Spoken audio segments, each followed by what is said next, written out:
the Radio Misfits Podcast Network. Hello, everyone, and welcome to the Planted with Sara Payan podcast. I'm Sara Payan, your host, and today we have co-founder and CEO of Buddist, Jocelyn Sheltraw, on the show. Welcome, Jocelyn. I'm so excited to talk with you today and to also turn all our listeners on to Buddist and all the interesting things that you guys are doing. So thanks for joining me. I am thrilled to be here. Thank you for having me. Absolutely. And before we get into all of that, I always like to ask this question of my guests. What was your first cannabis experience? My first cannabis experience.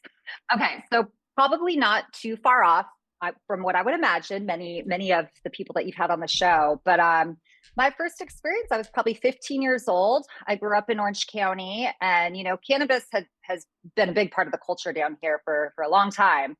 And I vividly remember sitting around the dining room table when my parents were out for the evening. I have 5 brothers, and we had a couple of our friends over. There was like 8 of us sitting around the dining room table. And I remember we were smoking from an apple and just passing it around. And that was really the first experience. 15 years old, I really didn't care for it too much at the time, to be honest. I mean, a lot of my friends, it was interesting because I had a lot of friends being in high school that would wake up in the morning and smoke a bowl. And that was the first thing that they would do to get their day going. I was never one of those individuals. I really fell in love with cannabis by the time I moved up to San Francisco 12 years ago, and just fell in love with it. It was, it's a big part of the community up there as well. And just had a lot of people that were using cannabis for self-discovery, for, as kind of a nootropic, or just like to further expand your mind. Obviously, a lot of friends using it for medicinal reasons. And it was really at that time that I started to explore it more so from like a connoisseurship perspective, but mostly for my own self-discovery. And I found it really, really helpful for that, just getting to know myself more. I would say that just my experience, just maturing and becoming, an adult, for many years of my life, honestly, up until probably my 30s, I felt like a leaf blowing in the wind. I just didn't have a strong sense of self. It didn't necessarily come off that way from the outside world. I've been nicknamed Jossie Bossy since I was 2 years old. But I just felt really disconnected from who I was. And I started using cannabis as a way to just get more in touch with myself, my inner feelings. I used it a lot when I was alone in just like a self-discovery, just kind of sitting at home, listening to music, playing guitar, whatever creative activity, and just kind of sitting with myself and exploring myself. And it was immensely powerful for me.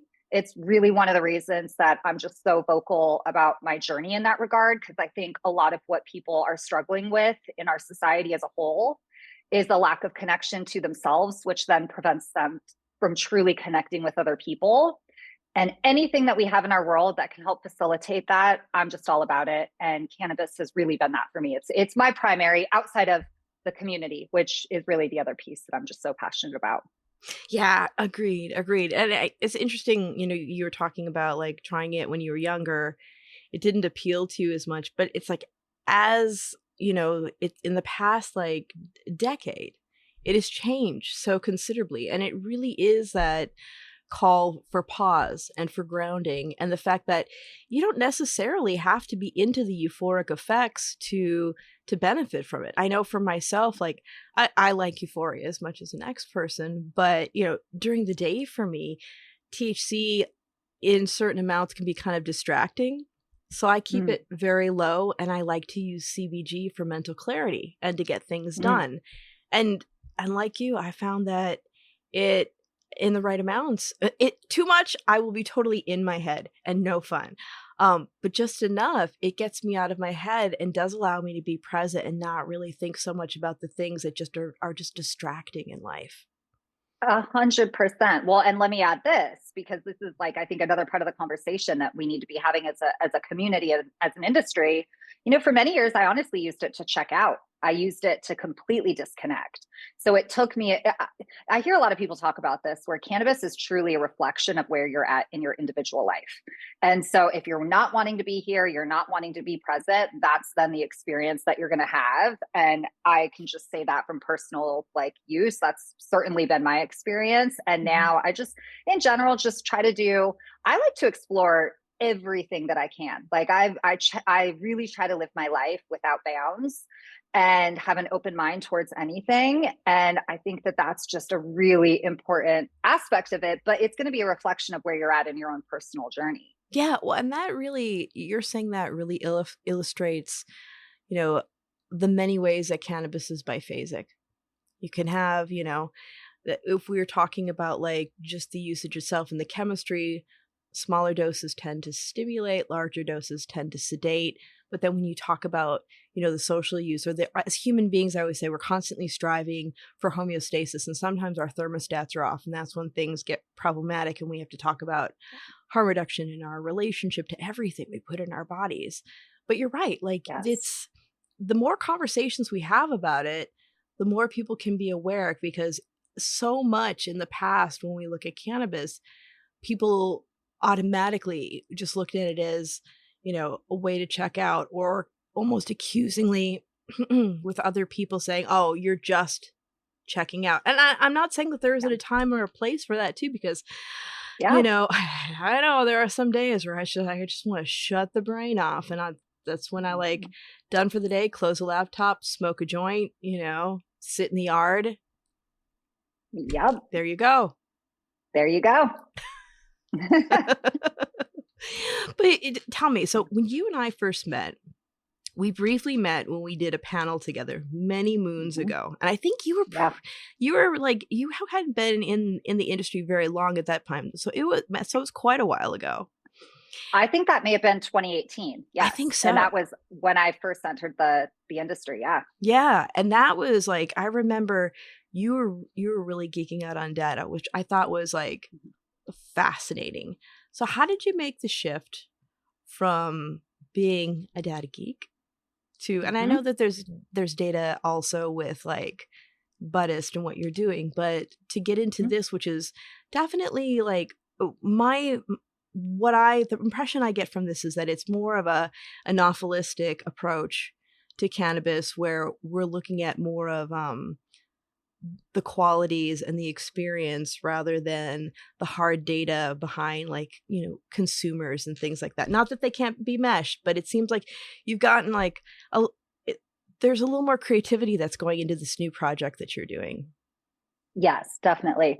Yeah. Well, I mean, I guess just backing up to even before Buddist and before Headset, the reason that I joined Headset is because that I was very passionate about the industry. I'd been consuming cannabis for 5+ years before I actually joined the industry. I've been watching it evolve and just seeing, California move from medical into recreational. I just knew it was something that I had to be a part of. And I came before that. I spent the first 10 years of my career a part of the birth of the mobile app boom. So I've worked with 200 different app developers, everyone from Spotify to Flipboard to SoundCloud, Pandora, you name it, all across the board, all different kinds of apps. And being a part of that industry at the start, it was just an incredible experience, especially as a young person. It's what brought me up to San Francisco. And I met so many entrepreneurs. My whole experience in like my growth from graduating college was just really being around a lot of pioneers, a lot of people that were really passionate about something that was new and innovative and just something that our global society hadn't seen before. So I started looking at cannabis probably in like 2016, just following that journey. And then one of my colleagues, I was working at a company called Rubicon Project, a big global ad exchange. And my colleague was like, hey, one of my neighbors is one of the co-founders of Leafly. And I was known in the tech industry. I had a very similar, like I'm a community builder. I was doing the same thing in tech. I was always evangelizing like a new technology. And so my colleague was just like, yeah, my neighbor is one of the co-founders of Leafly. And I was a huge fan of Leafly. I'd been following their whole journey, not just from on like the mobile side, because they were very innovative there, but just obviously being a longtime enthusiast. And so I was just so thrilled. He connected us. This was 2017. And Scott and I met up in San Francisco. This was very early when he was just getting Headset, off the ground. The business was already started at that point. But he told me what he was building. And because of my like past experience coming from the tech world, it was just a really natural fit, especially for me because I worked on campaigns like Uber, where, that was a large part of like the headset playbook. Like, how do you go in and launch a new market? How do you, especially a marketplace where we were getting both retailers and brands bought into the ecosystem? There's very much a playbook that I followed to do that. And so anyway, so I just got connected to Sai. Long story short, it just was a really good fit. And then next thing I know, I was helping build the company for the next like 4.5 years after that. So it's funny because in the industry, through that experience, a lot of people, I'm passionate about data, I'm passionate about technology, but it's more so cannabis. And so it's funny that I just got labeled like the data girl because here I was out in market, just spreading awareness really of all the trends that we were seeing. And I was helping evangelize at the time, this new technology. Like, I'm sure you can imagine, like back in 2018, here I was, like just me going around to dispensaries in California. Some of them just be walking door to door. And I would say, hey, let me tell you about this data and analytics software that we have that's going to take all your point of sale data, turn it into actionable reports, make it super easy for you for inventory. And I mean, people's eyes would just glaze over. They would be like, lady, why would we give you access to our data? Like keep track of our inventory on pen and paper. That was really the state of the industry at the time. Mm-hmm. I learned very quickly that like, if I don't go build trust in the market, if I don't get really integrated into this community, there's just no way that we're going to be able to expand this as quickly as we need to. So basically, I figured out a playbook to go do that. Meanwhile, through that process, I became incredibly passionate about all of the data and trends. And a lot of it was because of the response from the community. I started sharing a lot of our like blog reports, a lot of the insights we were learning on LinkedIn. And I'd been using LinkedIn since graduating college, since 2007. I became very active in 2009. And it was just incredible because a lot at that time, and even now, like LinkedIn's the most cannabis friendly platform. So I just amassed this following. I think I have almost like 22,000 people following me on LinkedIn. And a big part of that is from sharing the data and the analytics and all the trends we were learning. So I share that because I'm passionate about like building businesses. I'm passionate about technology, but more than anything, it's really like the industry, it's the community that inspires me most. But it's funny because from that outside perspective, people think the data girl and like now you must be doing data as part of Buddist. And it is true, like the data is incredibly important in what we're building with Buddist. But what we're building with Buddist is what we believe is going to be really a catalyst for our industry. And I'll tell you that journey. And it's a lot of comparison or a lot of kind of the history of, if you look at wine and how wine connoisseurship developed, that's in large part what we're modeling after. For those unfamiliar, we launched Buddist. Actually, it's funny because Buddist is really, we're a community of connoisseurs and we're sharing our expertise. We're sharing it through long form product reviews. We're a group of almost 30 people in California that are certified gaugiers. We're longtime cannabis cup judges, cannabis journalists. It's people that have really been vocal in this community, sharing their expertise through whatever platform will allow them. And so we basically brought this group together and we're setting a standard. We're trying to professionalize the assessment process, how you review products, and more so how you communicate that to the consumer. And what our whole goal here is, just like we saw with the history of wine, it really took critics. It took people like Robert Parker, who in the 1979 created the 100-point wine system, who created the Wine Advocate. And I can talk a little bit more about that. But it was through that process that then this whole robust community was built, where you have all these wine critics that were focused on different regions, much like we see in cannabis, right? You've got your concentrate critics, you've got your flower critics. And it was really these individuals that were out there sharing their expertise in whatever ways they could at that time. And from there, this whole market developed because then consumers started to see the passion from these critics. They started to understand the nuances of these products. If you think back to that time, it's like people have been consuming wine for, hundreds of years. But really at that time, like the consumer didn't really know the difference between a Cabernet and a Pinot. We weren't talking about regions and appellations. No. It was kind of where our industry is at now. Yeah. My mom was drinking Blue Nun and my aunt was having Chablis with ice cubes back then. It was a whole different scene. It was a whole different scene. And so, but then a really robust marketplace evolved. And then now you see the world that you see today in wine, where you have people that it's their whole lives that are making careers out of this, And so that's really what we're inspired by. We think that a lot of where our industry is at right now, I mean, we're kind of describing things as indica and sativa. It's very broad. Mm-hmm. And what we're trying to do is really evolve that conversation. We want to build a culture of connoisseurship like you see in wine, like you see in coffee, like you see in beer, where you've got a strong community of people that deeply care about this product, that want to go express that passion. And we are really building a platform and a community of people that are not only establishing the standards for that, because we've also been doing this for cannabis competitions, which we can talk about, like the California State Fair or CannaFest, but we're just bringing this group together to really jumpstart the foundation of this for our industry. And we hope that Buddist will become, like you see with Wine Spectator or Vivino or Yelp or TripAdvisor or Untapped for beer, that we will be that platform and that home for people to come share that expertise and connect with other people that enjoy those products. Yeah, I mean, that really speaks to the evolution of cannabis. I mean, even like starting with your work at Headset, because I can't imagine I can't imagine how difficult it would be to have those conversations with people, because, around the time before legalization, we were still very much clinging closely to the tropes of like privacy and secrecy. I mean, when I first started working in the industry, part of the training that I would do with staff was, if and when the feds come, this is what you need to do, so people were keeping everything to themselves and they were keeping all their information. But getting into like cluing people into the value of what you're doing and what you're collecting and how that changes the trajectory of what we're doing in cannabis is incredibly important. And then when we get into like what you're doing with Buddist, I mean, back in the day, there were definitely people who were connoisseurs, but a lot of the language was very gatekeeping, and there weren't a lot of people that had access to these products, because as we evolve, we see more and more, well, I'll say that we do see more and more fine products, but we're also, with the advent of like large scale products, we are seeing some that are subpar. And I hope that some of this work that you're doing will actually encourage these companies to up the bar a little bit too about what they're putting out into the world.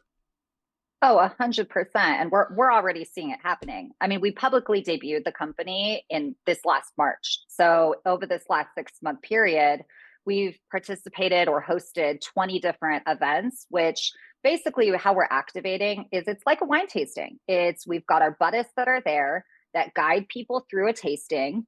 And we're learning a lot through that process. And one really interesting learning is that, like last week, for example, we were at Meadowlands. For those unfamiliar, this Meadowlands has been going on in California, in Mendocino, in the Anderson Valley for several years. It's put on by the team at Meadow. And they basically bring together like 200 plus industry thought leaders, entrepreneurs, policymakers, et cetera. And we're all in the Redwoods camping for 4 days together. And it was really interesting because over this 4-day period, we led 3 different, what we call Buddist sessions. And this is our, Buddist led kind of cannabis sommelier tasting. And even in those sessions, we would have like 30 people in those sessions, 30 to 40 people. We'd break people into groups, like 6 to 8 people at a table. And we would walk through one cultivar. So we were walking through, Bohemian Chemist. We're walking through Black African Magic, which is a landrace strain that comes from the Congo. And as we were going through this tasting and we were going through the aroma and we're walking table to table, and we're saying, okay, well, what are you getting from the aroma? Even really seasoned people in our industry, even cultivators, just the language and the descriptors, they would say like, I'm getting lime. And I'm like, great. Okay. Well, what kind of lime? Are you getting key lime pie? Is it, when you cut a lime and it's just really fresh, like describe the lime? Is it lime candy? Is it like, what is it? And even that language, we found that it's just so new. We don't have yet this unified language in our industry. And there's groups out there like Gangier that are trying to standardize the education side. But I think the learning for us and what we're really trying to do is just bring together this like common language and how we describe things. And it's not to like in any way like knock any of the people that have been seasoned and aren't describing things in this way. It's just really where the industry is at. And I think also it's that you kind of have to have like a confidence to just not be afraid to say it and calibrate off other people. And because this is so new, because we haven't had a lot of events or, activities that really create this environment for people to calibrate off each other, it stunts our learning and our growth. And then we're afraid to then answer the question, well, what are you getting from the aroma? So that's also a big learning for us, is like, let's create environments that are comfortable for people to calibrate and feel comfortable in sharing whatever it is that they're experiencing with the product. And that's been a pretty big learning for us, because we just, a lot of people in our industry are just so passionate about this, about the plant, but just not having that unified language it's going to be really important as we evolve. And that's what we saw in the wine industry, right? Like that's what when I'm using the wine example in comparison with all the critics then helped establish that foundation to which consumers then had that unified language. And that took many, many years. That's a very long process before that happened. So that's really what we're modeling after and hoping. And that's a big part of what we're learning in these like 20 plus different events that we've done. That's really cool. I mean, it is, with the evolution of what we're doing, there is a call for a new lexicon. I mean, that's what happens when things evolve. And I think, you're right. People get very self-conscious when they're looking at something and evaluating it, not knowing what's the right answer. But I mean, the fact of the matter is there is no right answer, because we'll all pick up different things. The other week I was at, Mila the Hash Queen was in town. And so I judged the Dabadoo, and we had the temple balls. They're my favorite. And I cracked one open and I was smelling it, and I was sitting there with Ellen Holland, and I was like, what do you get out of this? And she told me like what she got out of it. And then when I was smelling it, I was like, I'm getting Mexican chocolate and cheese. And then she's like, oh, yeah, that's that funk on that. And you're just like going back and forth and just, feeling comfortable to have those conversations. And, for people who see a lot of product and flower and like to geek out on it, it may flow a little bit easier, but everybody should be able to enjoy that and be able to express themselves in that way. And I love that that's what you're doing with Buddist. Yep. Oh yeah. It's such a fun process. So, as we were developing the app, both my life partner, my business partner, Claudio, and I, we went through the Gangier program. We went through the full path certification, and it's a very intense program. I mean, it was 50 hours of training videos that took us several weeks, probably 2 months to get through. We started the program in March of 2023. And then you go up to campus for 2 days to learn how to assess. You're with a group of like 12 people, and you're learning from people like Kevin Jodry, Nick T, and you're getting to learn, well, how do they assess? What is it that you're looking for? And with the Gangier program, there's 50 different like nuances or data points that you're assessing with when it comes to flower and concentrates. And then after you get through the assessment process, then you need to go practice. So then what happens is that, twice a week, Elizabeth Sage, who you should have on if you haven't had an opportunity to talk to her, but she really helps run like a lot of the community groups and sessions. And what she did is she would bring together, it'd be like 40 of like the current students that were in the program, and it was open to the certified Gangiers, and they would mail out a cultivar. So everybody has the same cultivar, and we would come together twice a week, and we would all go through and assess. We would meet on Zoom. People were from all around the world. There were people from Germany. So it was just so exciting to get to know people from just all around the country and the world. Yeah. And then we would just calibrate off each other. And it was an opportunity for us to all go through and say, okay, well, what are you picking up in the aroma? Like, what does the trichome density look like to you? What about the tactile? And you just get into all of those details. And that's how you learn. Like the calibration is such a critical part of ensuring that your own palate, that you have that language to articulate your palate and then to learn from other people. And it was just so fun. Oh my gosh. I learned so much through that process. It's actually how we met like the first person that we brought on to Buddist, Matthew Shabak, who's been helping us build it for the last year. We also met him through the Gangier program. Half of our group of Buddists are certified Gangiers.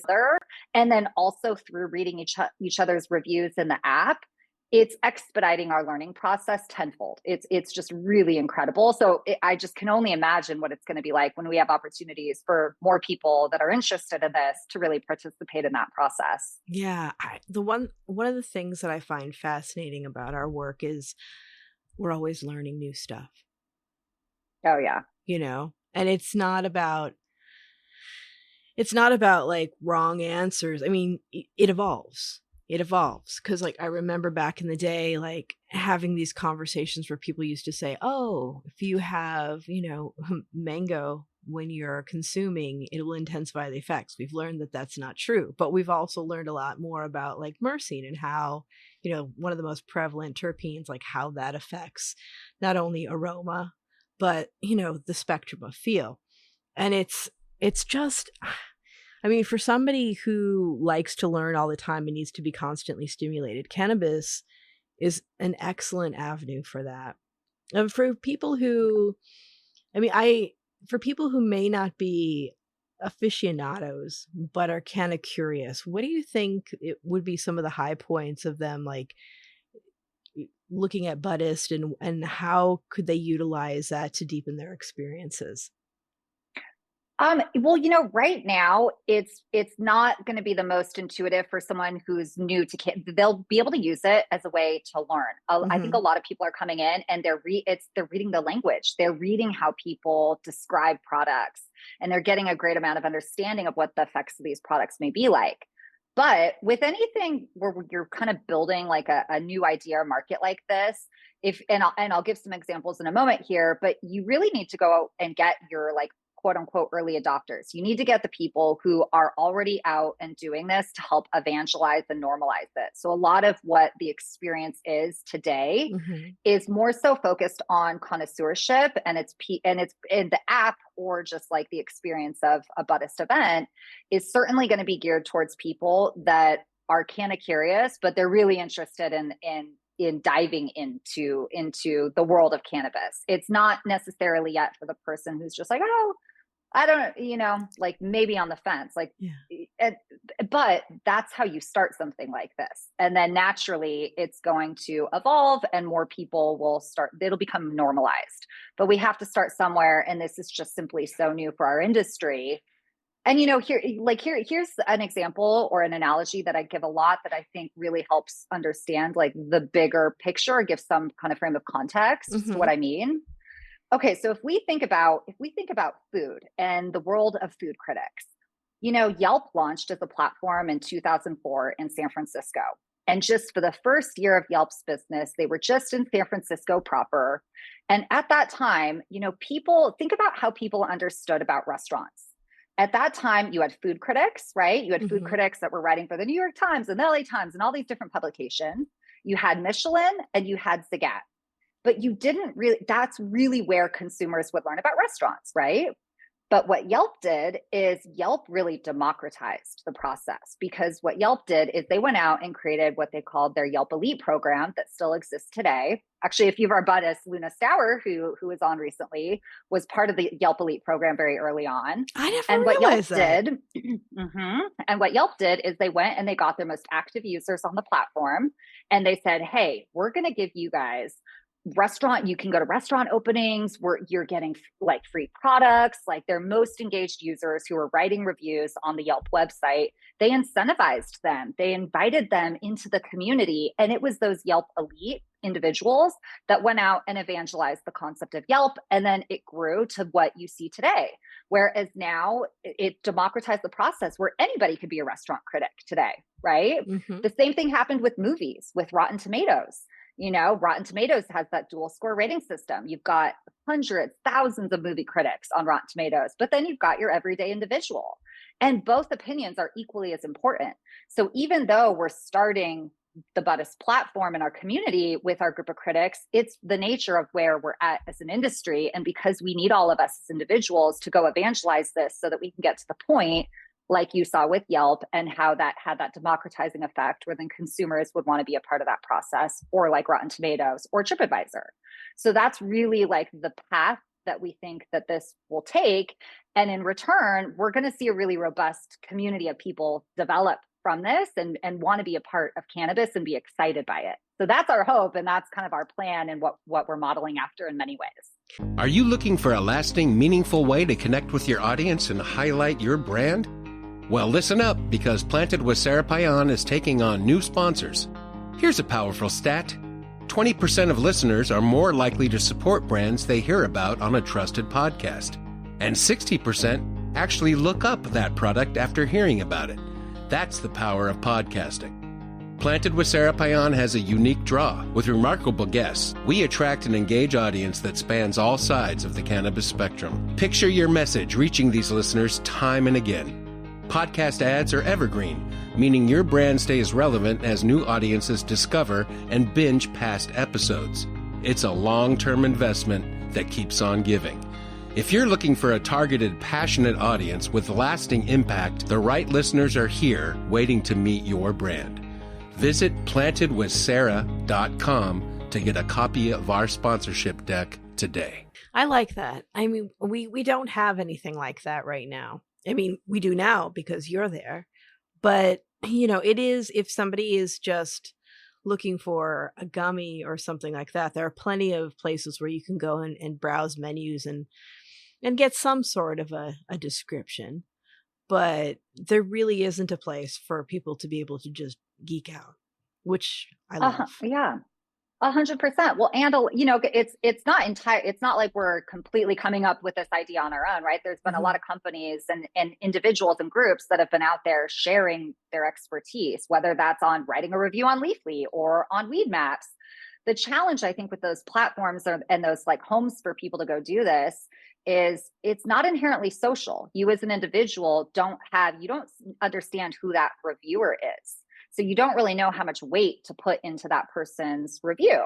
And then aside from that, it's also, using a 5-star system. We just don't think that is really I don't want to say an acceptable way, but it's just not the best way to talk about a product that has as much nuance of cannabis, which is why we see in industries like wine or beer, chocolate, coffee, tea, they all use the 100-point system when assessing for quality.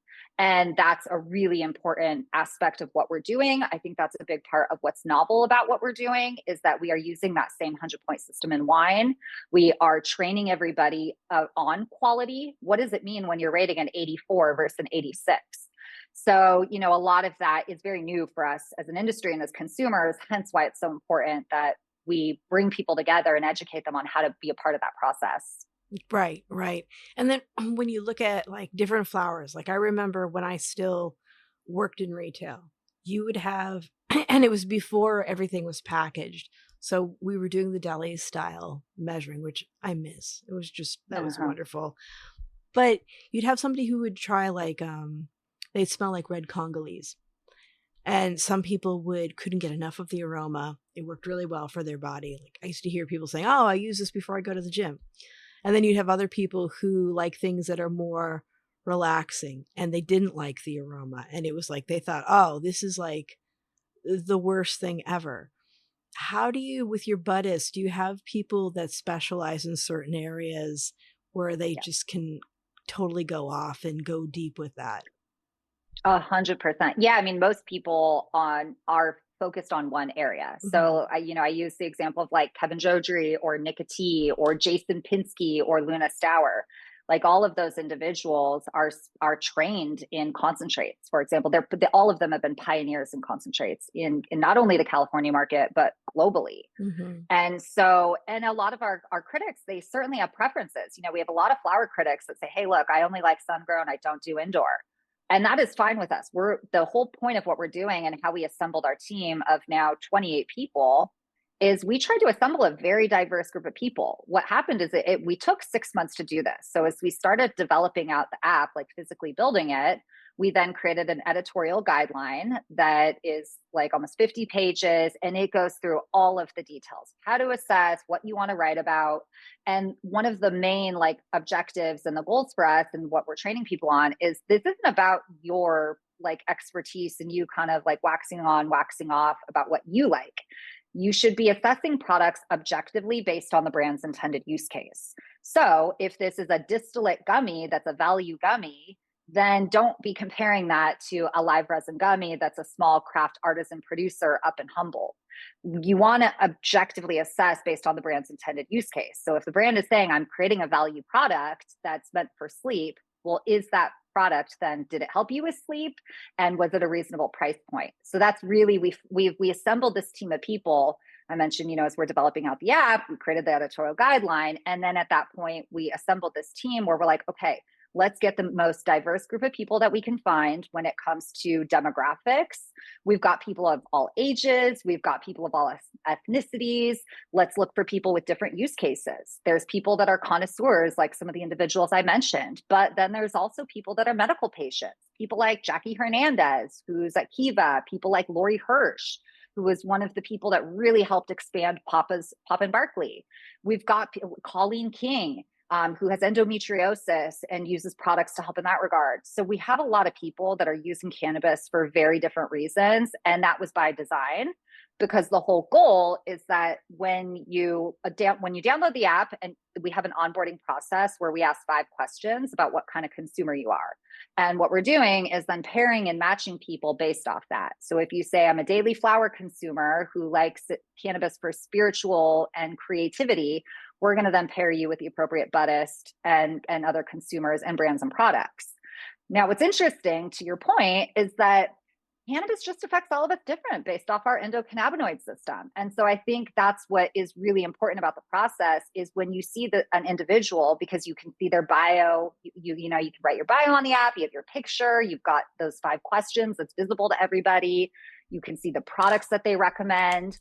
When you see all that and know the individual, then you can decide, well, how much weight do I want to put in that individual's review? Do I think that could help me?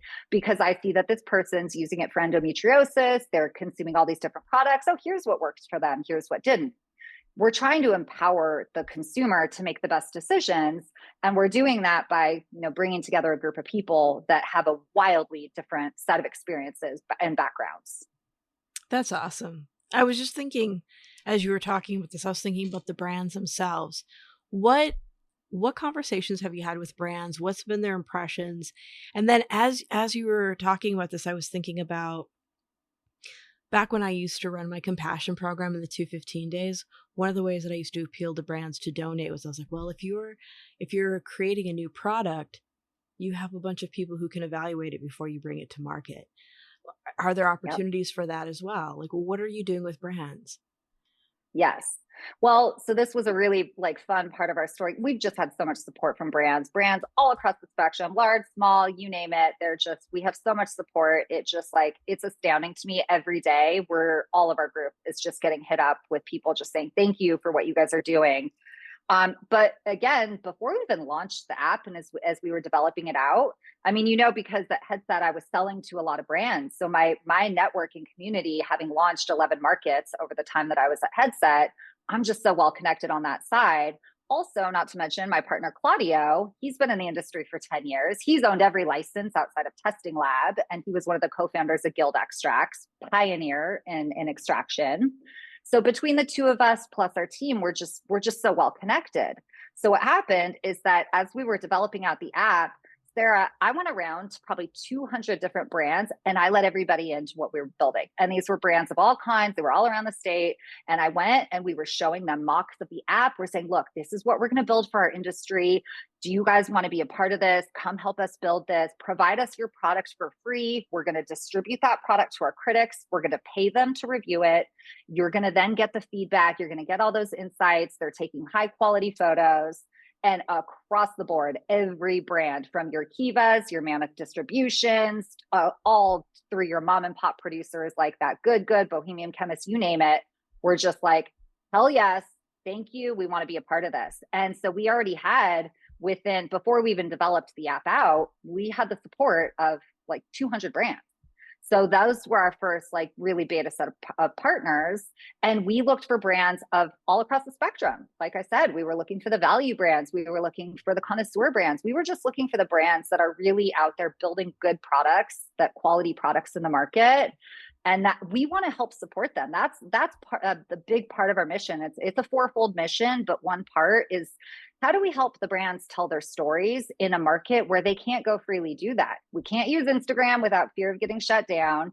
You can't use traditional marketing tactics, as we all know. So how do you go educate about your brand and your product without being able to have those traditional paths to do it? It's just really hard. We know that personally from my experience at Headset, Claudio and building Guild Extracts. They know that very, very well.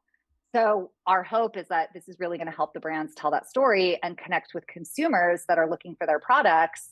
And that's exactly what's happening. And so the way that we're working with brands now is that we're reviewing their products. So that's one way.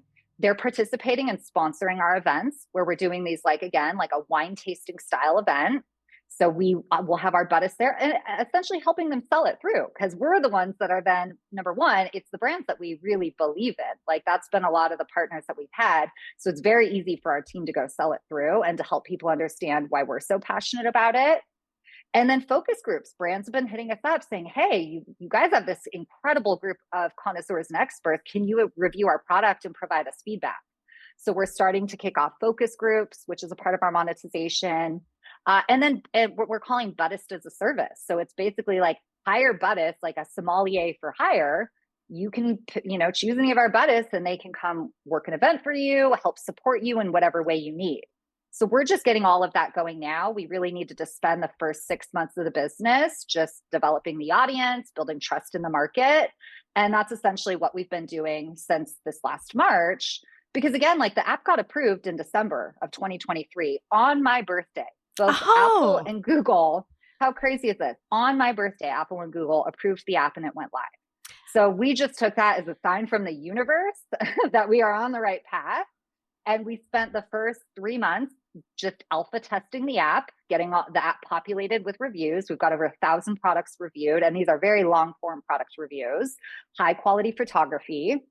And then in March, we publicly debuted the company, and that was in unison with our announcement that our Buddhists were going to serve as the judges for the California State Fair, which, as you know, is the first state-sanctioned cannabis competition in the world.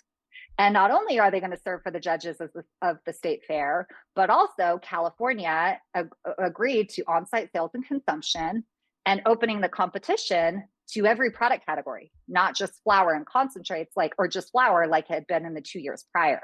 So this was a really exciting moment for our industry as a whole. And then, of course, for our Buddhists. And so at that point, it was go time.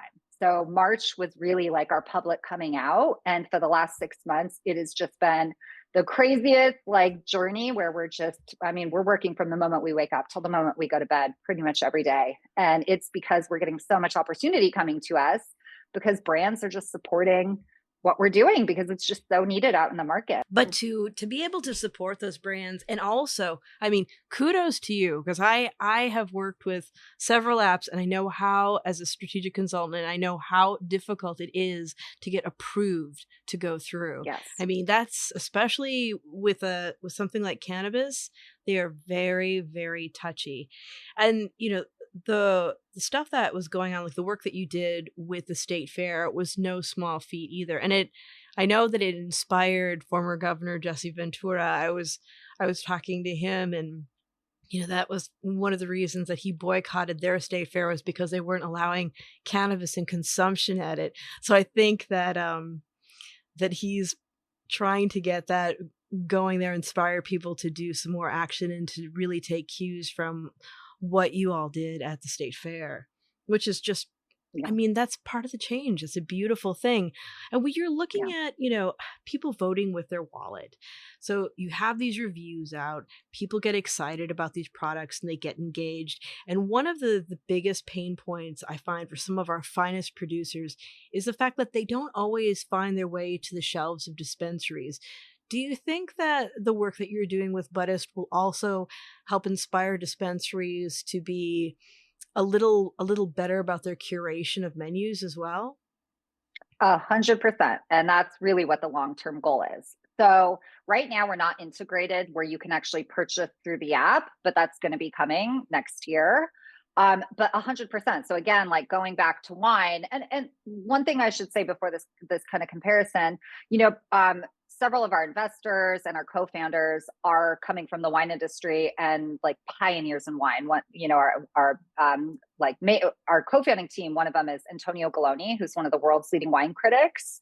And he was Robert Parker's successor at The Wine Advocate before going out and starting his own wine media empire called Venice Media. They have an app called Delectable, which is essentially the same platform, but for the wine industry. People do the same behavior. for us, when we are looking at that trajectory and how that all evolved in the wine industry, it's really interesting because consumers make purchases based off of reviews and ratings. We know this across every industry, but in wine, when you go into a wine retail store, you see the point system and you see the reviewer of that or the critic. And consumers, it's the data shows it's like 90%. If you have a 96 points and it gives like who the reviewer is versus no point at all, consumers are going to purchase based off the point system.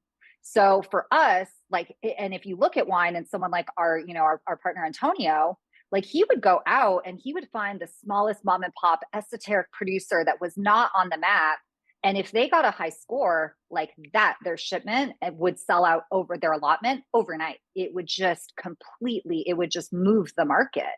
And that's our whole goal here, and is modeling after that. Is that's how we can really help a lot of these craft producers that we're so passionate about find their voice, because using that, qualitative system, using the 100-point system, that's how, and you see that at the point of sale, that's how then I think we're really going to start to see those producers get the recognition that they very well deserve. Yeah. Yeah. And when because I love geeking out on wine. So when I go somewhere and I see the point system, I actually look at who the reviewer is, because there will be reviewers that I know have similar tastes as I do. And I'm like, oh, yep, okay. Exactly. And that's fascinating. And for those of you listening out there, you probably heard me say this before, but almost everybody I know in the wine industry also really enjoys cannabis. So, when we have these conversations about the competition between the two, they really have gone hand in hand for longer than we can probably count. Yes. I don't know if you saw Weed and Wine, the documentary that came out that features Kevin Jodrey. It follows Kevin and his son, Kona, which are based in Humboldt. Kevin's a 40-year pioneer in cultivation, one of the most respected people when it comes to cultivation. And it follows a family that has been producing wines in Southern Rhone for 300 years. And seeing the connoisseurship and the parallels in getting into conversation around region and appellation and terroir, there are so many similarities between both of these plants and these products. And so you see a lot of crossover in those worlds, maybe not so much of people in the wine world coming out and freely saying like, I love cannabis, but we're starting to see that happen. And even for someone like, our partner Antonio to really be one of those like leaders that's out there, it's just really incredible to have that support, because there's so much crossover between consumers. And not to mention, a lot of people are moving to and not consuming alcohol anymore, or looking for, alcohol-free alternatives. Yeah. And I think we're going to see a lot more people that are coming from the wine industry or the wine community that are interested in cannabis. And we're certainly seeing that happening. Yeah, absolutely. I myself enjoy a glass of wine from time to time, but it's not like it used to be where I would consume more. Like I have a glass once in a while, because, especially as a woman, like, and as I'm getting older, it's like the next morning you don't feel so great. And sometimes my rings are a little tighter. I don't get that with cannabis. That's really nice. Totally. But, a friend of ours who's a grape cultivator, he's actually, Phil Couturier is known as the Wizard of Green, though New York Times dubbed him as that, but he is a pioneer in biodynamic grape growing. And I had him on the podcast, was maybe a year or two ago. And we were having that conversation about appellations and terroir and how, it's not that much different in cannabis. But even, so it's like for himself, he grows cannabis for his own personal consumption and is a bit of a genetics geek. Some of the most beautiful stuff that I've ever come across. And it's like, you can just, his wines are so gorgeous. Of course, he's going to grow amazing flowers. And I can't wait for the day that we see some of that maybe done to like commercial scale. Well, but craft commercial scale. It would be just so interesting.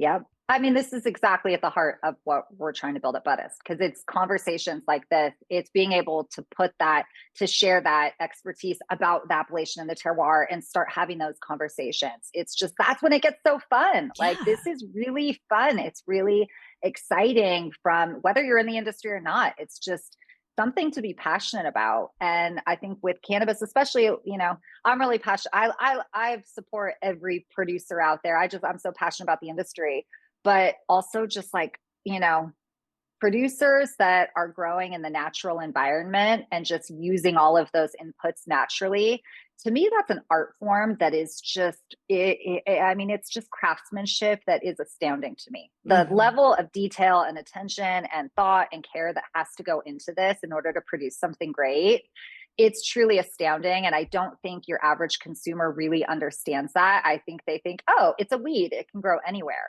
But that's just not the case. I mean, to really have the craftsmanship that we see from a lot of producers that are in the, in the triangle or all around the country, we're seeing all these different regions develop in every market, and it's not to say also that indoor doesn't, because it's got its own terroir to it, right? But it's just, it's romantic, and to have a language and a place to go describe it, it's just such an exciting thing. And it's such an exciting time to be a part of all of this, because we're truly all building this together. And I don't say that just us at Buddist. I mean, it's like the Gangier programs out there doing this. You've got all of these individuals that are sharing in their own worlds, whether it's on Instagram or whatever. And I think it's just going to take all of us continuing to do that and to use our voice to help elevate this. And it's going to be astounding to see where we're at as an industry and a community just a couple of years from now. It's moving fast. This is moving very, very fast. Yeah, it's awesome. It's awesome. And we've been doing farm tours this fall because we're dedicating a whole month to the craft farmer on Planted. And it's been really fun taking Jeff because he hasn't been to a lot of farms, and to be able to see like all these amazing growers and the fact that there's no one standardized way to do things. I mean, there are best practices, but every farm looks different. Like if you go, you go to see Jim and Brian at Bohemian Chemist, their farm looks so much different than when you go to Huckleberry Hill.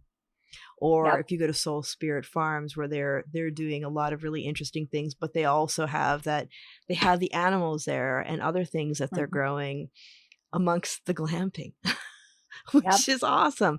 And it's just, it all lends to the uniqueness of what they're putting out into the world.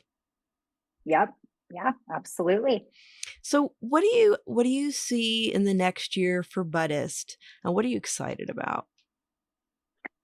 Well, in the next year, we're going to be expanding to our next market, which is really exciting. It's interesting because a lot of people, like one of the things that people will say when they express some disappointment is, oh, well, you guys don't have every product available and it's only in California. And so we get a lot of people reaching out to our website and our email just saying, when are you guys going to be expanding? And so I'm really looking forward to that. I'm looking forward to getting into New York, bringing together a community there and starting the same process, and then really expanding quickly after that. And then just continuing like everything we're talking about with like it's just further developing this whole concept that we're talking about, using the 100-point system, having all these critics and voices, evangelizing, wine tasting style or like sommelier led kind of tastings to really help go educate consumers. I'm just excited to continue doing what we're doing and start to scale it so we can get more people in America and beyond excited about cannabis and shifting their perspective. It's just so interesting to me that, 70% of Americans agree cannabis should be legal. And yet here we are in, a very politically divided conversation around cannabis. And I just feel like the only thing I think that's going to stop that, because it's now just politics and special interest groups that are really preventing this from moving forward. The way that we can combat that is by using our voices and sharing and just continue to do what we're doing. And so I'm looking forward to getting even louder and to having now this like growing team using our voices in ways that are unbiased, that are respectful, that are elevated, and just shifting this perspective that's out there. And it's undoubtedly going to happen because this is just, the cat's out of the bag. Yeah. So now we want to evolve it into its next kind of form. And I'm just looking forward to being a part of that and really doing that. That's exciting. I mean, it is. I always say conversation is normalization. And, as somebody who works in policy, it's clearly evident that a lot of our policies, and especially with some of the things we're struggling with here in California, were based on stigma. And it really is. It's what you're doing is helping normalize it so that people feel comfortable having the conversations, because we need voters to get out and talk to the people who depend on their votes for their jobs, saying, hey, you have a very outdated view of who I am. I contribute to society, I pay taxes, I use cannabis, and I vote. So start representing my what I want. Yep, absolutely. I mean, one of the ways that I'm doing that now, it's, we're shadow banned on Instagram, my personal accounts, Buddist accounts. And I've thought a lot about that, of just like, it's just really frustrating because that just hampers our growth in so many ways, as it does with everyone out there.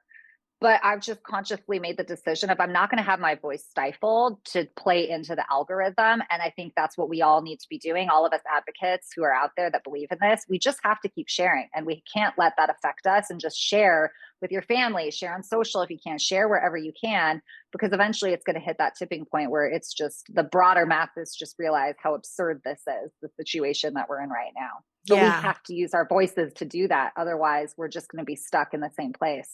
Oh, absolutely. And I'm in the shadow ban club too with my personal account. Planted isn't, thank goodness, but oh, nice. I got in trouble with my big mouth calling out the CEO of Instagram on LinkedIn, and so I've been getting hit.